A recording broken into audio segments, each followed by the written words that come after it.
Hi guys, here we are again on the delivery trail. Today we're in Halfway Tree, Burger King, feeling hungry. Not by eating a burger because we're on a diet, coming from the gym grab. So you know we have to do what we have to do. Starting the New Year's, right? This is a part of resistance. Hi Keisha, how are you? Why you move so shy? Come man, come closer man. Come into the shade though. How are you? I'm not bad. Not bad. Yeah, one of my supper. One of my projects. Okay. The shy heat. Yeah, that. Other potted food. Not brain keep it. Every try getting a rush. That's why I have to eat it half the tree. Who are you shopping for today? My daughter's back to school. Back to school start from last week. Well, her back to school starts.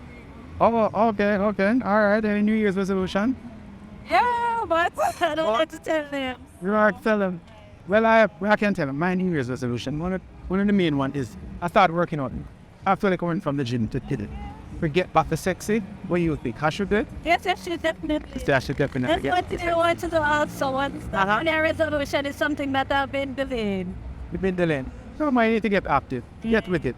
All right. Anyway, pleasure doing business with you. I want to tell you thank you for continued support and looking forward to you introducing some more people to us. Thanks. Have a wonderful year. Hey, you too. Thanks. All right. Have a great one. There you have it. On the delivery trail. We're wishing her all the best and we're going to be out. Peace out.